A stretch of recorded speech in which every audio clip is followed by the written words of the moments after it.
우리는 지난 6월 한 달에 걸쳐서 교회에 대한 메시지를 함께 나누었습니다. 교회의 주인은 하나님이시고 또 하나님이 기뻐하시는 교회의 정체성에 대해서 우리가 함께 또 살펴보았습니다. 그래서 교회의 과거와 또 교회의 현재, 미래에 대해서 또 함께 고민해 보기도 했고요. 지역 속에 또 더 나아가 열방 속에서 하나님의 마음을 시원케 하는 교회의 사역과 삶에 대해서 또 함께 도전받는 시간을 가졌었습니다. 신앙인의 삶은 어차피 이 세상의 기준과는 다를 수밖에 없습니다. 네. 공감이 되시나요? 네. 신앙인의 삶은 세상의 기준과 다를 수밖에 없습니다. 다르기 때문에 갈등이 있고 부딪힘이 생길 수밖에 없는 것이죠. 세상적으로 세상의 기준들은 이제 편의주의, 물질 만능주의, 개인주의에 적당히 어울리고 적응하며 살아가는 것, 그리고 그런 세상적으로 어울리는, 세상과 어울리는 그러한 발만 걸치는 그런 신앙으로 바꾸어 살아가는 것이 어쩌면 이전보다 더 자연스러워지고 당연해지는 시대 속에 우리는 살아가고 있습니다. 그 정도면 괜찮아. 이렇게 어려운데 그 정도만 해도 대단한 거지. 너 정도면 되게 신앙이 좋은 거야 라는 말을 쉽게 하는 시대라는 거죠. 이런 세상 속에서 신앙인으로서 또 이 교회로서의 의미를 끊임없이 되새기고 지켜야 한다라고 저는 믿습니다. 지금 이 시기가 어떤 뭐 말세이다, 또 종교적 자유주의가 득세하고 있다, 이런 말들로 교회의 위기다라는 말들을 많이 하기도 합니다. 그런데 절대적인 숫자가 줄어들어서 교세가 작아지고 규모가 작아지는 것, 이런 것이 이 시대 교회가 처한 유혹과 시험이 아닙니다. 겉으로 볼 땐 그렇게 볼 수 있죠.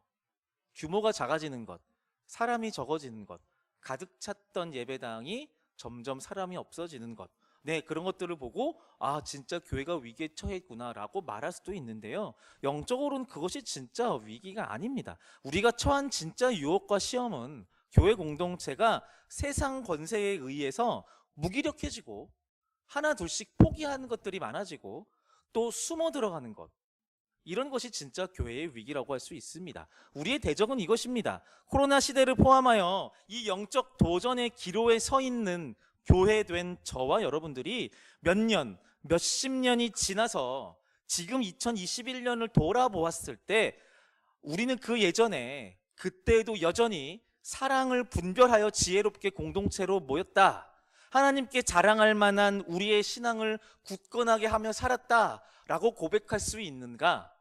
우리는 지금 그 기점에 서 있는 사람들입니다. 꽤 무거운 책임을 가지고 살아가고 있는 것이죠.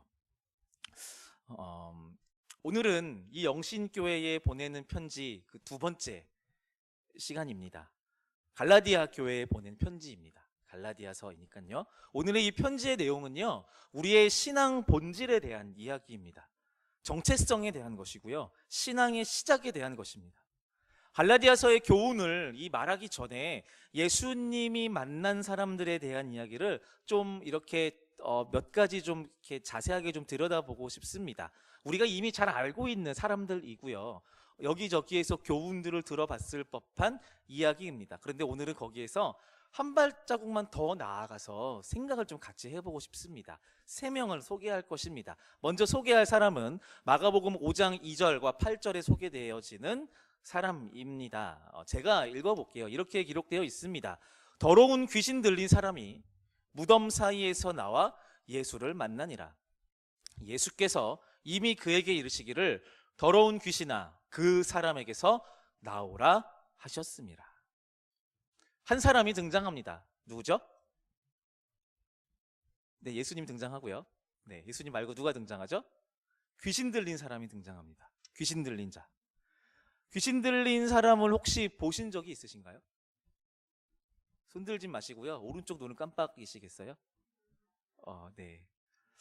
오늘 본문에서 이 사람을 묘사하는 장면들이 좀 소개돼요. 이 본문 5장을 보면요.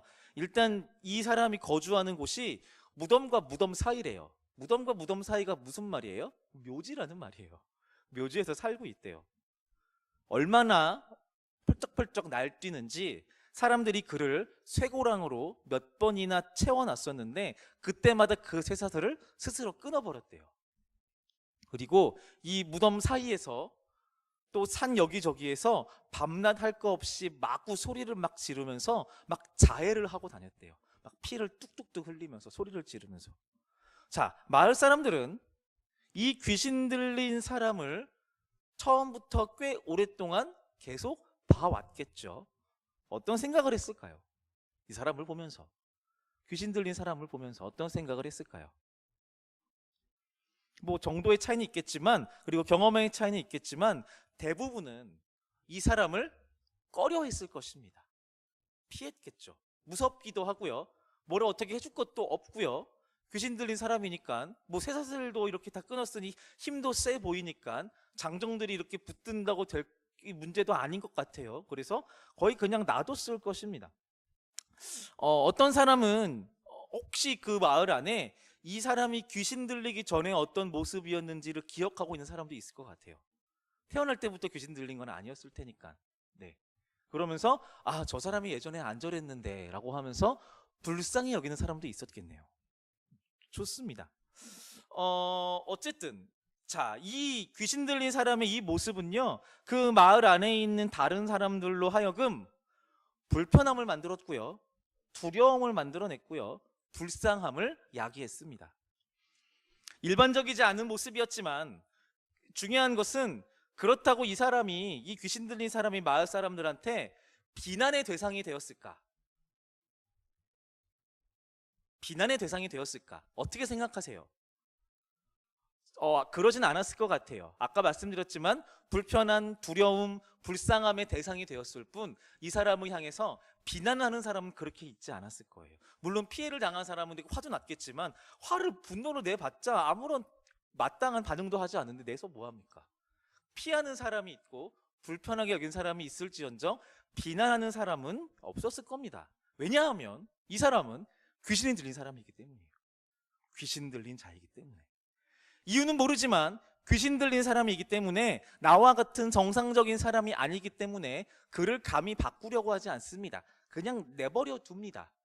어디 갔으면 좋겠는데 가진 않고 동네 근처에 무덤 사이에 사니까 그냥 거기에서 그냥 너무 큰 피해 없이 그냥 잘 살기를 하면서 암묵적으로 용인하며 그렇게 살아가는 겁니다. 귀신 들렸기 때문입니다. 그래서 그의 정상적이지 않은 삶이 비난받지는 않습니다. 이렇게 약간 이상한 공존이 만들어지는 이 마을에 예수님이 찾아오시는 거죠. 예수님은 이 귀신을 쫓아냅니다. 더 정확히 말하면 예수님이 쫓아냈다기보다 이 귀신이 예수님을 알아보고 스스로 나가죠. 귀신 들린 사람에게서 이 귀신이 나갔어요. 그러니까 지금 이 사람은요, 예전에 귀신 들린 사람이었는데 지금 어떻게 됐어요? 귀신이 안 들린 사람이에요. 말이 이상하죠? 귀신이 안 들린 사람 정상인이에요. 돌아왔어요. 정상인은 돌아오게 됐어요. 더 이상 무덤 사이에서 살려고 하지 않아요. 공동묘지에 살지 않습니다. 자해하지도 않고요, 소리를 지르지도 않아요. 귀신 들리지 않았기 때문에. 쇠고랑 찰 필요도 없어요. 사람들한테 피해를 주지 않거든요. 그 자신과 그의 주변 사람의 안전을 위해서 이 사람을 어떻게 조치할 필요도 더 이상 없어졌어요. 그는 이제 귀신 들리지 않았어요. 자유로워졌습니다. 사람들의 무리로 이제 들어갈 수 있게 됐어요. 귀신이 들리지 않았으니까요. 이제 동시에 이 사람은 이제 이 다른 마을 사람들과 함께 어울리며 함께 공존할 구성원으로서의 책임이 생긴 거예요. 아까는 어땠었죠? 귀신 들렸을 때는 자기 멋대로 살았어요. 물론 귀신 멋대로이긴 하지만 자기 멋대로 살았다는 말이에요. 밤낮 소리를 지르고 자해를 하고 사람들을 깜짝 놀래키고 두려움의 대상이 되었지만 지금은 이제 그렇지 않잖아요. 그래서 이 다른 마을 사람들의 무리에 같이 낄 수 있잖아요. 그러니까 그 자유함이 생김과 동시에 책임도 생긴 거예요. 같이 그 마을 안에 살아가는 규칙들을 지키며 구성원으로서의 일들을 해야 되는 거죠. 자, 일단 이 이야기를 잠깐 저장해 두시고요. 다음 이야기로 한번 살펴보도록 하겠습니다. 요한복음 8장의 내용입니다. 이건 좀 같이 읽어볼까요? 시작.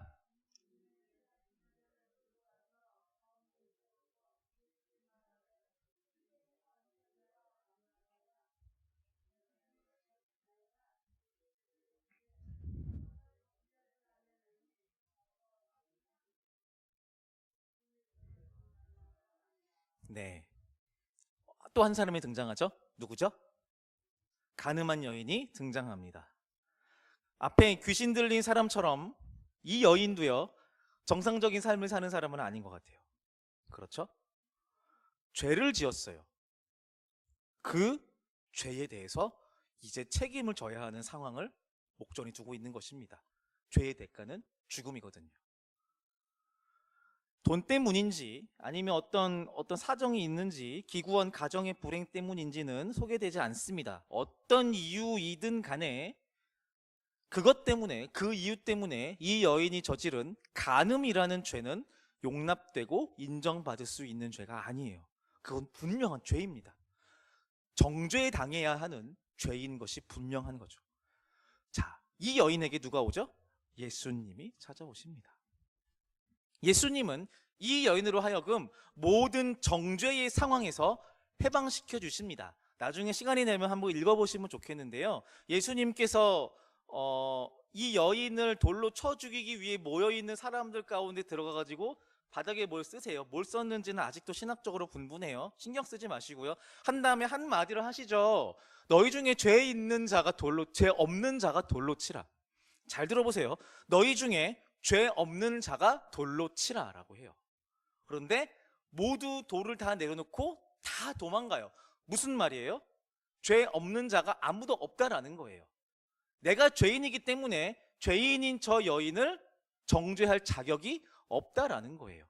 그거는 어떤 그때 순간의 자격이 없는 것을 의미하는 것이 아니라 이 여인을 정죄하려고 모였던 거기 있는 사람들은 영원토록 이 여인을 정죄할 수 없어요. 왜냐하면 자기도 죄가 있다라는 것이니까요.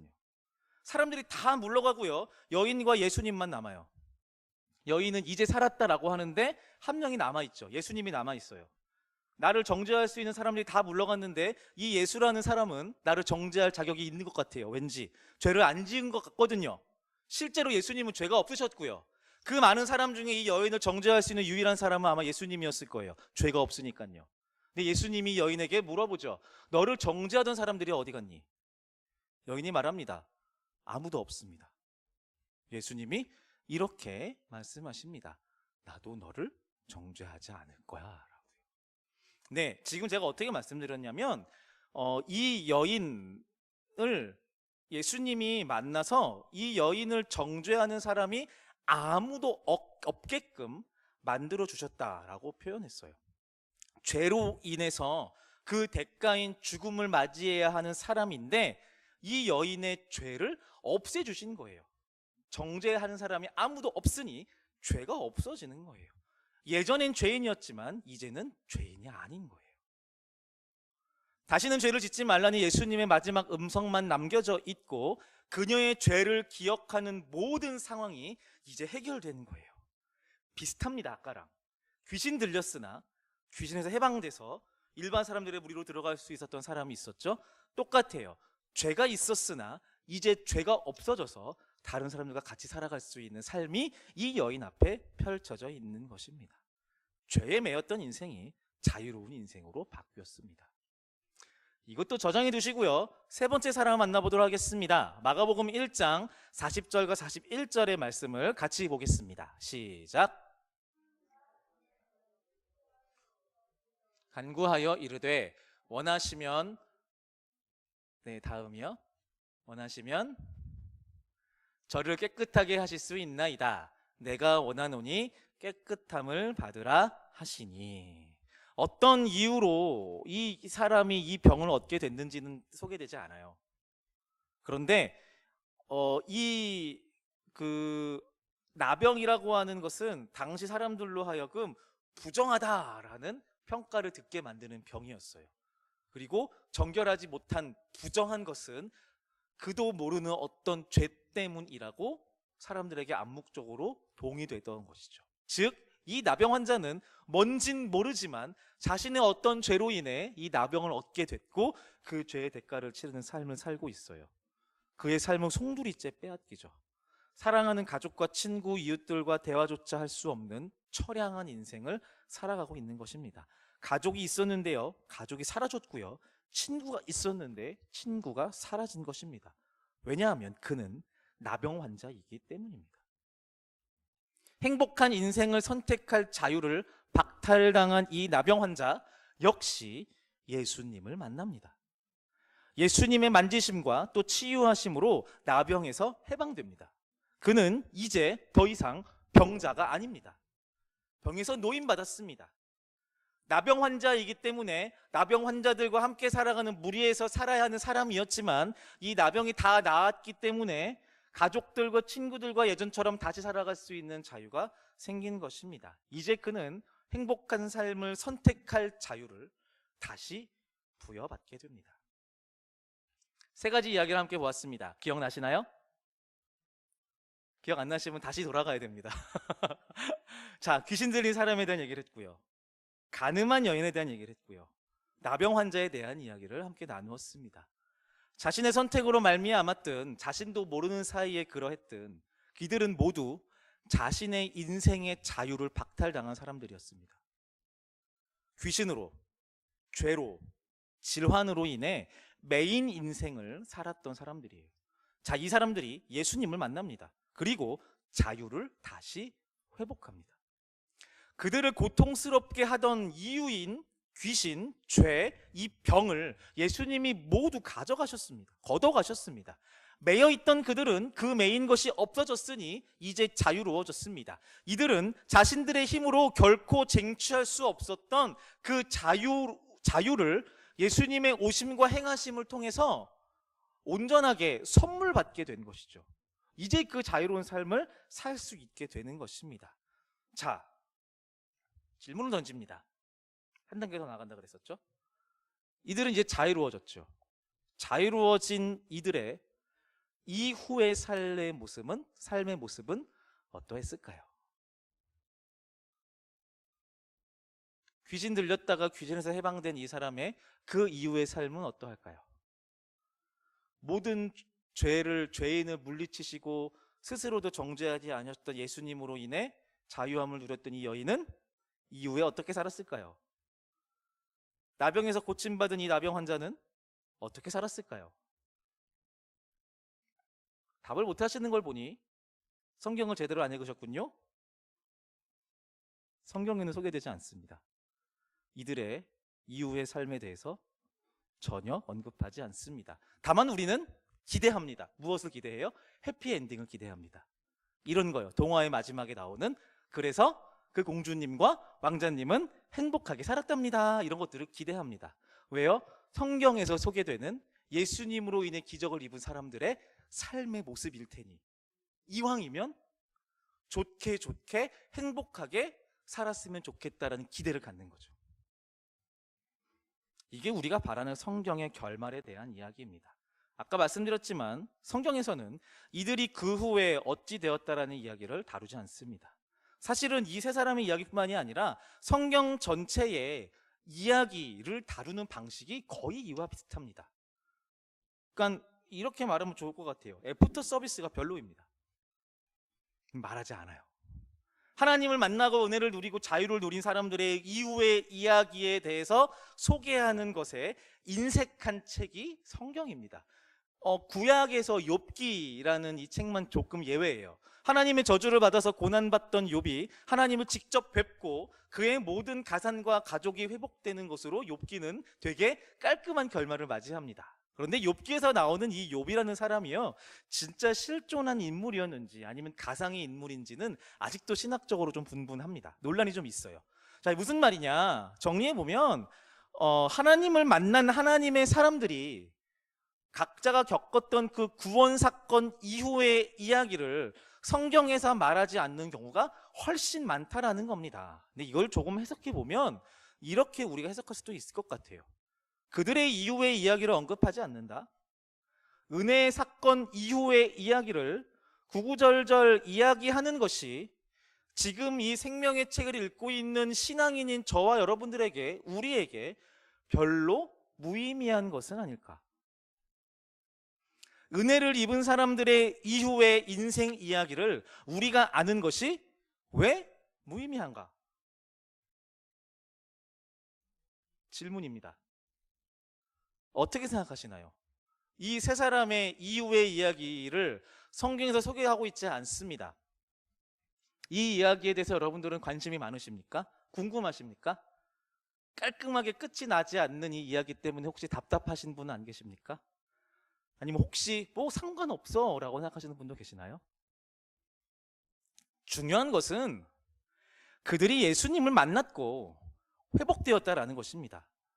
네, 이게 예수님께서 그들을 만난 이야기가 성경에 실린 가장 분명한 목적이에요. 그들은 예수님을 만났고 회복받고 구원받은 삶을 선물 받았습니다. 우리에게 얻을 수 있는 교훈은 예수님께서 그들을 만나 주신 것처럼 지금 우리를 만나 주시고 우리를 자유케 하시고 회복케 하신다, 이런 신앙적 해석이면은 우리에겐 충분한 겁니다. 그들이 이후에 어떤 삶을 살았는지와 우리가 이제 어떤 삶을 살아야 하는지는 연결될 수 있는 지점이 없어요. 그렇게 따라서 살 수 없다라는 거예요. 왜냐하면요, 내 삶의 모든 일은 내 선택에 달려있기 때문이에요. 이 세 사람도 마찬가지예요. 귀신 들렸던 사람이 귀신에서 해방돼서 이제 일상을 선물 받았어요. 이 사람이 어떻게 살아가는지는 이 사람의 선택에 달려있는 거예요. 어떤 규칙과 어떠한 뭐 알고리즘에 의해서 다음에 어떤 거라고 누굴 만나고 어떤 일을 하고 어떤 선한 일을 하고 이런 것들이 있지 않다라는 거예요. 그게 그냥 맞는 그 삶이 이제 펼쳐져 있는 거예요. 그 삶을 안다고 해서 우리한테 별로 도움이 되지 않는 거예요. 왜냐하면 우리는 예수님을 만나서 구원받고 하나님의 평안과 자유를 누렸다라는 그 고백 이후에 삶의 선택과 실천들은 오로지 나에게만 어울리는 내 삶에서 내가 응답해야 되는 것이니까요. 누구도 닮지 않은 내가 선택해야 되는 내 삶이라는 거죠. 성경 속에서 굳이 이 이후의 이야기까지 지침을 줄 필요는 없어요. 그건 그들의 몫이고 우리의 몫이고 내 몫이라는 겁니다. 은혜와 자유를 누리게 된 이후의 인생의 이야기가 지금 우리들 앞에 펼쳐져 있는 거예요. 우리는 지금 그런 인생을 살아가고 있는 거예요. 우리는 그 인생의 이야기를 살아나가는 겁니다. 자, 여기서부턴 성경 속의 어떤 극적인 이야기가 아니라, 예수님을 만나서 회복받고 이런 극적인 이야기가 아니라 정말 현실 그 자체인 우리의 삶의 이야기예요. 여기서부터는 진짜 실전이라는 거죠. 은혜를 입고 하나님의 교훈을 듣고 나서 맞이하게 되는 우리 각자의 일상의 이야기가 우리 앞에 있는 것입니다. 이런 일상 가상으로 한번 적어보았습니다. 이런 일상일 것 같아요. 한 사람이 아침에 잘 떠지지도 않는 눈을 억지로 떠서 아이들에게 아침밥을 모두 먹이고 등원 등교를 위해서 이런저런 준비들을 합니다. 아이 3명을 모두 학교에 어린이집에 보내고 나서 곧바로 일터로 출근을 하게 되죠. 매번 반복되면서도 절대 소홀히 해서는 안 되는 중요한 일들이 나를 기다리고 있는 겁니다. 내가 신앙인이라는 것을 잘 인식하고는 있지만 내 마음 같지 않은 사람들과 일들을 대할 때는 지칠 수밖에 없는 거죠. 이렇게 사는 게 맞는 건가? 내가 지금 잘 살고 있는 건가? 의미 있는 일들을 지금 내가 하고 있는 건가? 이게 과연 내가 믿는 생명의 복음과 관련된 일들이 맞는 건가? 그렇게 일과가 끝나는 동시에 아이들을 픽업하기 위해서 이곳저곳을 들릅니다. 집에 돌아와서 정말이지 망가져 있는 집을 만나게 됩니다. 그리고 한숨을 쉬며 집안 정리와 동시에 저녁 준비를 하기도 하죠. 그렇게 저녁까지 먹을 쯤 하면 한 아이가 투정 어린 말투로 이렇게 말합니다. 엄마, 왜 엄마는 나랑 안 놀아줘? 정말? 네, 여러분들 다 어쩌면 한 번씩 경험해 보셨던 일상이었을 수도 있을 것 같아요.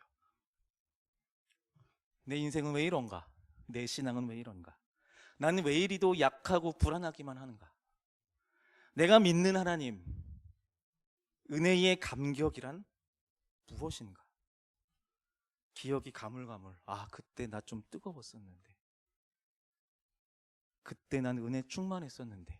처음 주님을 만났었던 그 구원의 감격과 자유함을 누렸던 그 시간들을 추억합니다. 다시 그때로 돌이키고 싶습니다. 그런데 그 누구도 그때로 다시 돌아갈 수 없습니다. SF 영화에서나 나오는 타임머신이 있지 않는 한 우리는 결코 그때로 돌아갈 수 없습니다. 나는 이미 주님을 만나는 경험을 했고 그 은총으로 지금 자유를 누리는 인생을 살고 있는 것입니다. 예전에 좋았던 구원의 감격만을 추억하며 살 수는 없다라는 거죠. 다시 뜨거워지고 싶은 마음은 있을지 몰라도 예전에 그때 그 모습으로 돌아가는 것은 있을 수 없는 일입니다. 어떤 성향의 신앙을 가진 사람도 똑같습니다. 감격은 쉽게 잊히고 감정은 쉽게 식습니다. 시간이 갈수록 은혜는 무뎌지고 익숙해집니다. 그리고 그와 동시에 무거운 내 인생은, 버거운 내 일상은 믿는 나에게, 구원받은 나에게 자유를 누리고 있는 나의 목전에 선택지로서 놓여 있는 것입니다. 승려라, 너 이제 어떻게 살 거야? 이게 중요합니다. 구원을 맛보아 아는 우리 앞에 우리의 인생은 선택지처럼 놓여 있습니다. 마치 귀신 들린 자의 인생이 예수님을 만나서 귀신에서 해방된 그 시간 이전과 이후로 완전히 나뉘는 것처럼 말입니다. 이전에는 귀신 들려 정상적으로 살지 않았던 모습이 용인되고 묵인되었다면 이제 자유를 누리게 된 그 인생은 그 자유에 걸맞는 인생을 요구받게 되는 것입니다. 예전에 그를 가리켜 사람들이 귀신 들린 사람이라고 했다면 이제 그를 향하여 사람들이 이렇게 말할 거예요. 저 사람은 귀신에 들렸었으나 예수님으로 인해 자유로워진 사람이다라고 말할 겁니다. 가늠한 여인에게는 자신의 죄를 완전히 잊게 해준 예수님과의 그 만남 이전과 이후의 삶이 완전히 다를 것입니다. 그녀는 사람들에게 죄의 상징과 같은 사람들이었겠죠. 그러나 이제 그녀를 향하여 죄를 연상시키는 사람은 없습니다. 그녀는 이제 새로운 삶을 살아야 합니다. 예수님의 만지심으로 말미암아 자유를 얻은 나병 환자는요, 이제 더 이상은 나병 환자가 아닙니다. 이제는 그 누구라도 그를 향하여 말을 걸고 손을 잡고 함께 살 수 있는 사람이 된 것입니다. 그는 이제 더 이상 외롭게 걷지 않아도 되고요, 거절당하지 않아도 되는 삶을 살 수 있습니다. 네, 그 가능성이 있는 겁니다.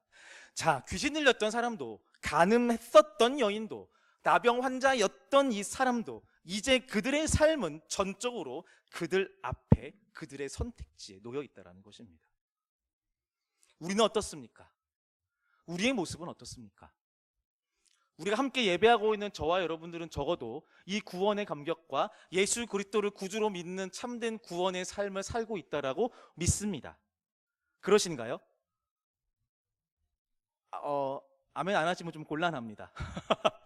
예수 그리스도를 구주로 고백하는 구원의 삶을 살고 계시죠? 그걸 믿으시죠? 믿음으로 고백하시죠? 자, 그렇다면 우리에게도 이 믿음의 고백 이후의 삶의 선택지가 우리 앞에 놓여 있다라는 것입니다. 우리 모두는 죄의 노예가 되어 하나님의 법에 따라 죄값을 치러야 되는 사람들이었어요. 그런 우리는 예수님을 만나서 그 은총과 은혜로 말미암아 구원받은 사람들이에요. 그리고 우리 앞에 그 구원받은 인생의 이야기가 놓여 있습니다. 그 이야기는 생각보다 많은 밑그림과 색칠이 칠해져 있지 않은 백도화지입니다. 자유를 입은 사람들의 신앙 인생의 이야기를 들었듯이 우리의 인생 앞에도 그 길이 놓여 있는 것입니다. 지긋지긋한 일상과 반복되는 우리의 현실, 네, 알고 있습니다. 그러나 내가 지금 이 인생을 어떻게 선물 받았는지를 우리는 기억하며 살아야 하는 것입니다. 나는 이전에 귀신 들린 자였으나 이제 해방된 사람이다. 나는 이전에 죄에 찌들어 살던 여인이었으나 이제 자유한 사람이다. 이전에 나는 병으로 인해 철저히 외롭던 인생이었으나 이제 나는 회복된 사람이다. 그 이후에, 그 다음에 나의 인생의 이야기는 우리가 써내려가야 하는 것입니다. 그 인생이 어떻게 되었더라? 그 인생이 어떻게 펼쳐졌더라? 우리의 이야기가 어떤 공적인 책에 만약에 기록된다라고 한다면 그 내용은 완전히 우리의 몫입니다. 어디서 가져다 쓸 수 있는 이야기도 없습니다. 우리가 써야 하는 것입니다. 우리의 선택이라는 것입니다.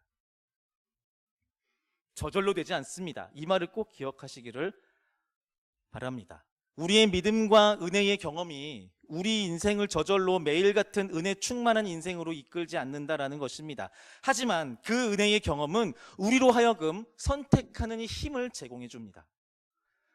우리 앞에 놓여 있는 인생을 대하며 계속해서 자유를 누리는 인생을 살 것인지, 아니면 사람들한테 비난받지는 않겠으나 다시 귀신 들리고 죄에 찌들고 병에 찌든 그 삶을 선택할 것인지 내 선택이라는 겁니다. 모든 신앙인들은 이 영적 인생의 기로 앞에서 고심하고 선택하며 살았습니다.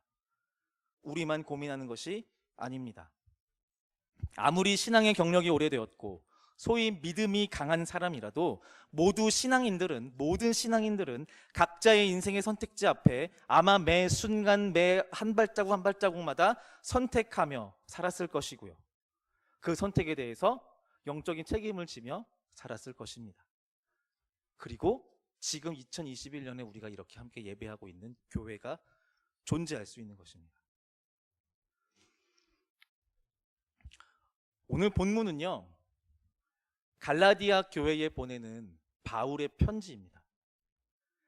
매일 반복되는 고난과 죽음의 위협 속에 있었던 갈라디아 교회는요, 안 좋은 신앙 선택을 했던 교회입니다.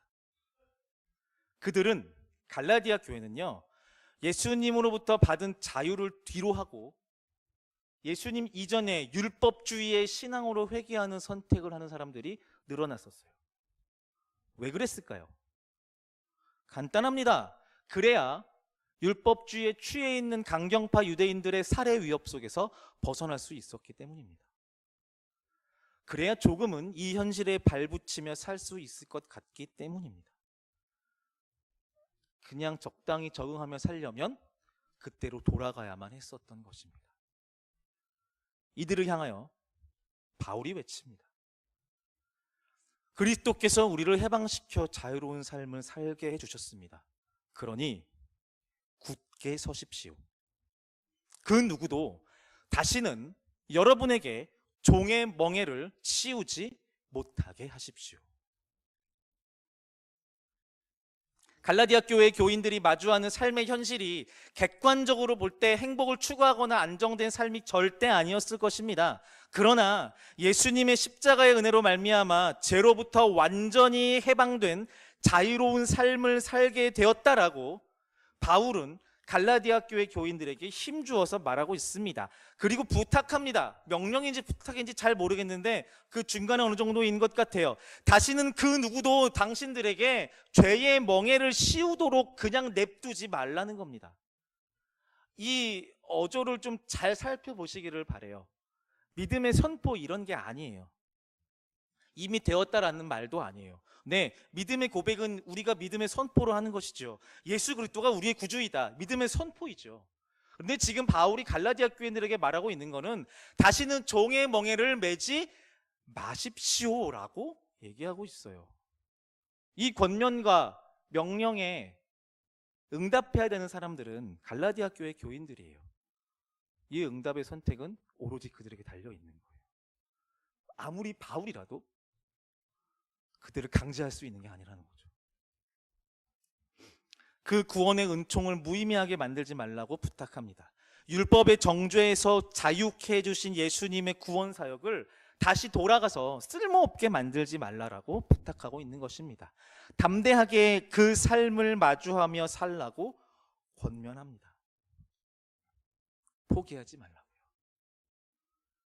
그 신앙을 안고 올바른 선택을 하며 살아가는 그 삶이 당장 내일 강경파 유대인들한테 살해 위협을 받을 수도 있는 삶일 수도 있으나, 그럼에도 불구하고 그 옳은 선택을 하는 구원의 삶을 포기하지 말아달라고 부탁하고 있는 것입니다. 그 삶이 어떻게 객관적으로 보면 자유를 박탈당한 어리석은 삶처럼 보이겠지만 그 현실이 미친 듯이 두렵고 처절하고 비상식적인 것처럼 보일 수도 있겠지만 이 자유의 인생을 포기하지 말라고 말합니다. 역설이죠. 내 몸이 자유하려면 신앙의 자유를 포기하면 되는데 내 신앙의 자유를 온전히 누리면 내 삶을 옥죄는 선택을 해야 되는 것이죠.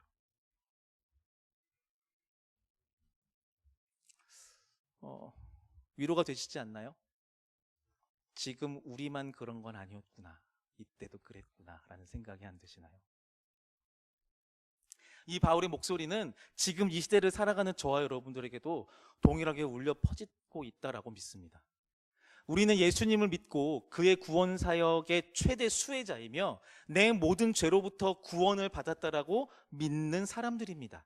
그리고 예수님을 쫓는 그 제자의 삶을 살겠노라고 선택한 사람들인 줄 믿습니다.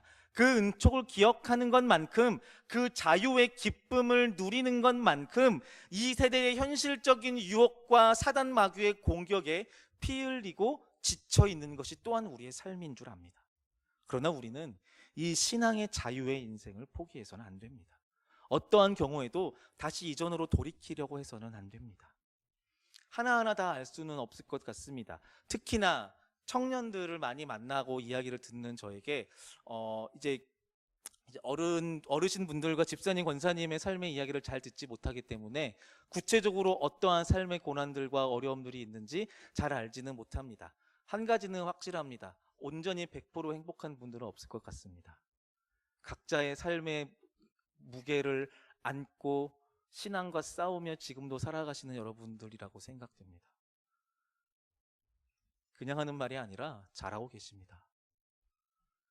여러분들이 믿고 있는 그 신앙이, 그 복음이, 그 진리의 이야기들이 지금 여러분들이 이 땅 가운데 살아가면서 여러분들을 결코 편하게 만들지는 않을 것입니다. 그러나 그 복음은 우리를 자유케 합니다. 이 믿음의 고백을 할 수 있는 저와 여러분들 되시기를 간절히 바랍니다. 예.